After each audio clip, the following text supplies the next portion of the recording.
Okay, now today we will study chapter 5th, the pronoun.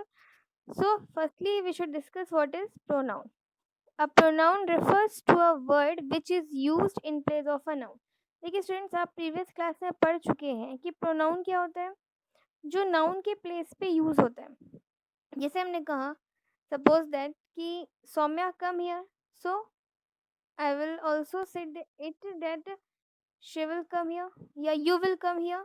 ठीक है, कि तुम आओ इधर. ठीक है, तो हम किसी का नाम लें या पर्टिकुलर उसकी जगह पे कोई और वर्ड यूज करें, तो जो वर्ड हम यूज करते हैं उस नाउन की प्लेस पे वही क्या है, प्रोनाउन है.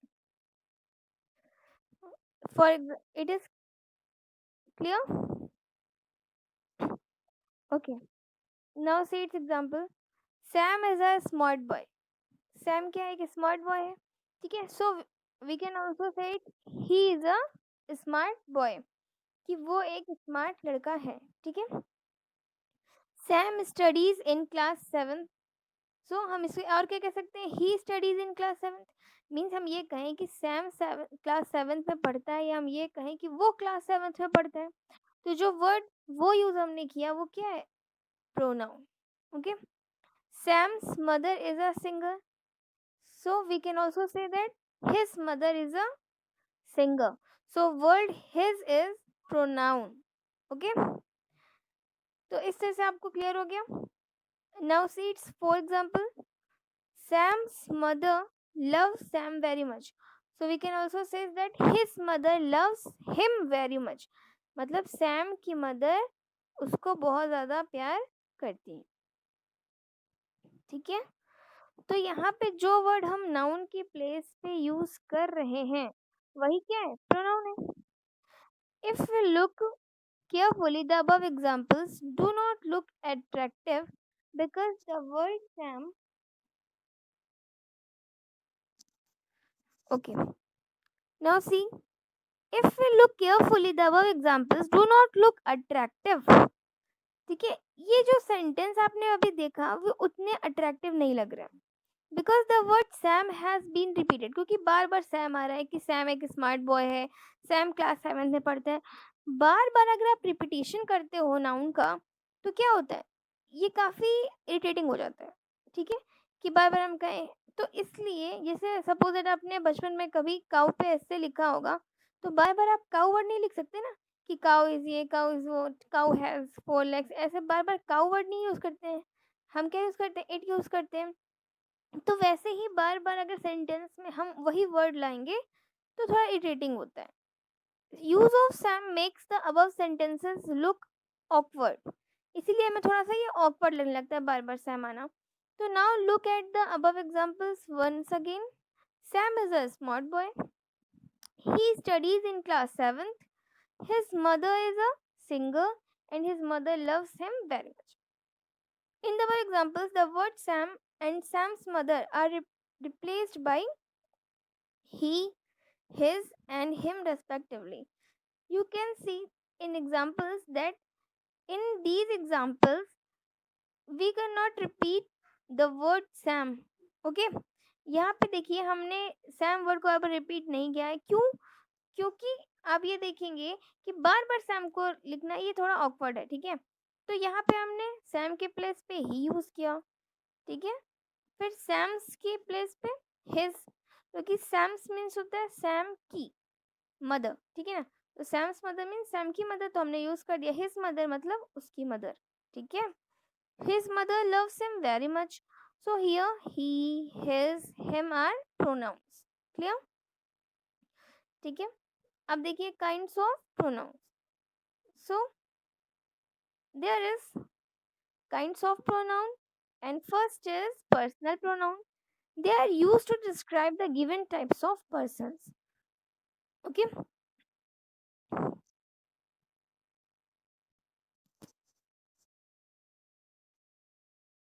kinds of pronoun. देखिए, first is personal pronoun. They are used to describe the given types of persons. First person. देखिए, first you should know what is first person, what is second person, and what is third person. Okay, तो देखिए first person means I, we, me, us, mine, अर्थ। देखिए students, इसको याद करने का बहुत इजी तरीका है। ये बताइए, सपोज दैट आप कहीं जा रहे हैं और अचानक से कोई एपिडेमिक आ जाए, तो सबसे पहले आप किसको सेव करना चाहोगे? खुद को, सामने वाले को, या बाकी लोगों को?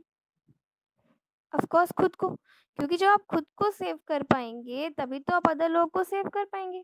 तो याद रखिएगा, सबसे इम्पोर्टेंट होते हैं हम खुद, ठीक? क्योंकि या तो हम क्या हो, खुद को अगर इस्टेब्लिश कर लें तो बताइए कि हमारी फैमिली या हमारे अदर रिलेटिव, क्या वो उनके ऊपर भी अच्छा इम्पैक्ट पड़ता है कि नहीं पड़ता है?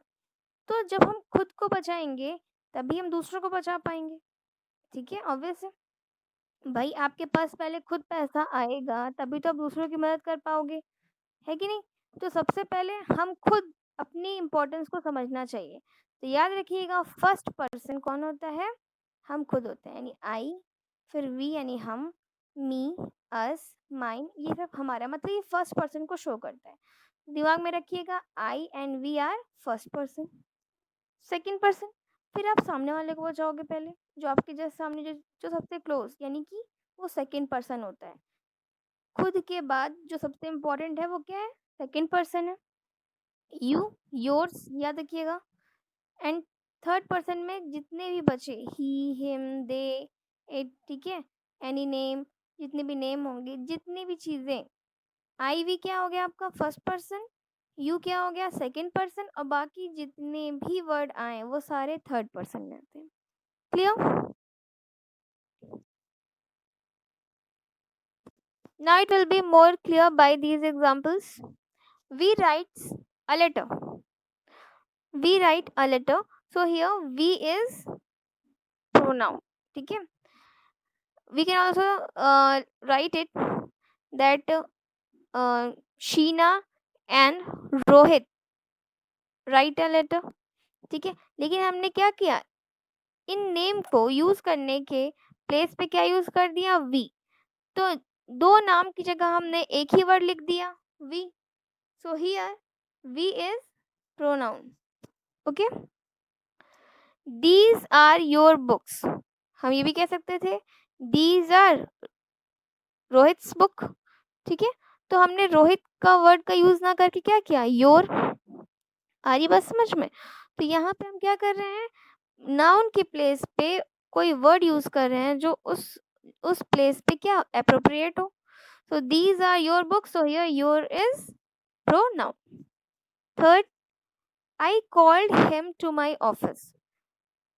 यहाँ पे ये भी लिख सकते थे, I called Suman to my office.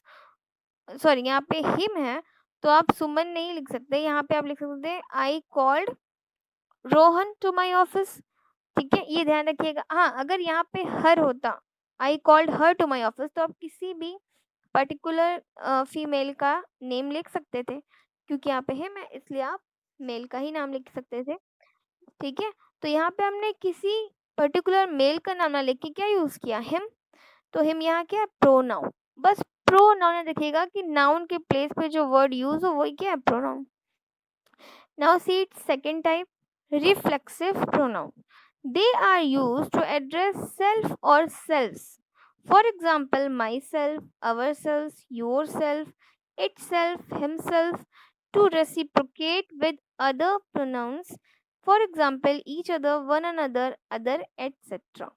देखिए स्टूडेंट्स, रिफ्लेक्सिव का मतलब क्या होता है? यहाँ पे हम क्या करते हैं? कोई बात बताते हैं जो हमने खुद से की हो या किसी और ने की हो, ठीक है? तो उसको हम ऐसे लिखते हैं, जैसे देखिए, रिया रिकमेंडेड हर सेल्फ। रिया ने रिकमेंड किया खुद को। तो यहाँ पे क्या बताया जा रहा है? खुद को।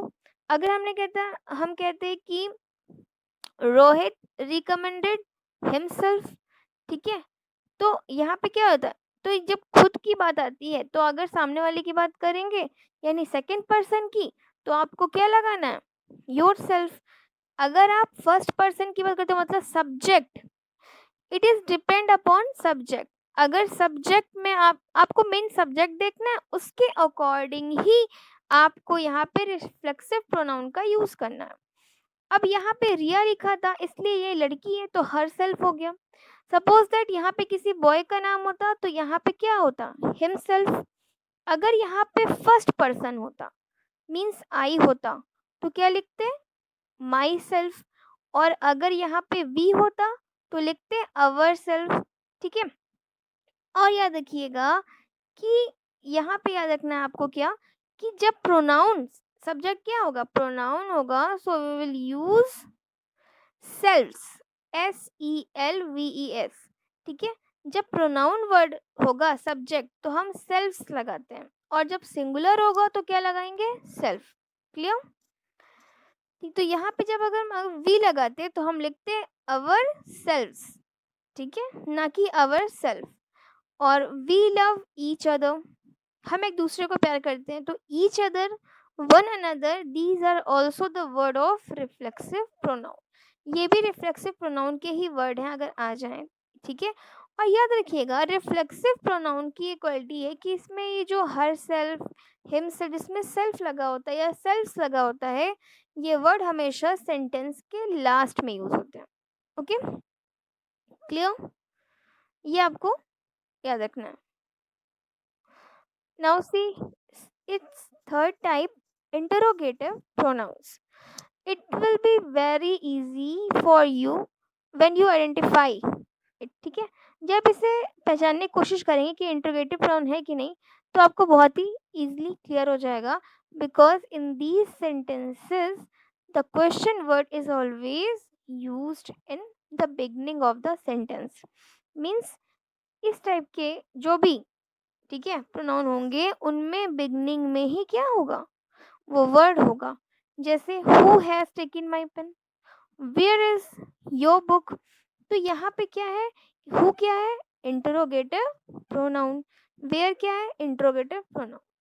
So it is very easy. Okay, fourth and one thing which you will remember in interrogative pronoun, that always question mark is present in the last of the sentence। Last में सेंटेंस के interrogative sign आपको दिखेगा और starting में question word. तो जो question word होगा वही आपका इंटरोगेटिव प्रोनाउन हो जाएगा। ठीक है। Now see it's fourth type, demonstrative pronoun. I think all of you remember demonstrative. आपने पहले, इससे पहले डिमॉन्स्ट्रेटिव पढ़ा था ना, तो आपने क्या पढ़ा था, this that these those are demonstrative पढ़े थे ना, सेंटेंस जब पढ़े थे तो उसमें क्या था, आपने ये पढ़ा था। तो बस वैसे ही सेम है यहाँ पे भी वही चीज अप्लाई करनी है कि दिस दैट दीज दोज, ठीक है, इट, ये क्या होते हैं, डिमॉन्स्ट्रेटिव प्रोनाउन। क्लियर।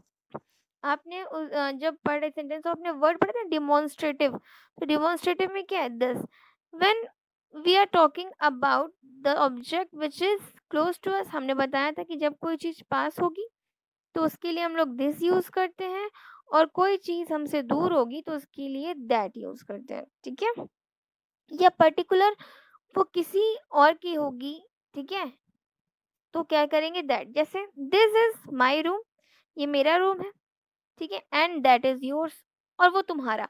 तो वहाँ ये जो हम लोग, जो चीज पास में, यानी कि समझ लो हम इस रूम में बैठे हैं, ठीक है, मतलब आप अपने रूम में बैठे हो तो क्या बोलोगे, दिस इज माई रूम। और आप किसी और के रूम की बात करोगे तो क्या बोलोगे, दैट इज योर्स। मीन्स वो तुम्हारा रूम है, वो थोड़ा हमसे क्या है, फार है, यानी थोड़ा दूर है। समझ में आ रहा है। तो जब यहाँ पे सेंटेंस में दैट लगाओ, समझ जाना वो चीज थोड़ा डिस्टेंस में है। ठीक है। It is her frock, so here it and her is pronoun, but it is demonstrative pronoun. It क्या है, डेमोन्स्ट्रेटिव है, एंड हर क्या है यहाँ पे, हर यहाँ पे क्या है, आपने अभी पहले पढ़ा ही है कि हर क्या है आपका personal pronoun. Now see it's fifth type, ठीक है, relative pronoun. It is relate to a noun mentioned before it and also relate to sentences। याद रखिएगा स्टूडेंट्स, रिलेटिव प्रोनाउन होता है, ये सेंटेंस में जब यूज होता है तो ये किसी दो वर्ड के बीच में रिलेशन बताता है। It will be clear by this example. That is the boy who met me in the market. ये वही लड़का है, ठीक है, जो मुझे मार्केट में मिला था। So here the word who joins two sentences, that is the boy and met me in the market.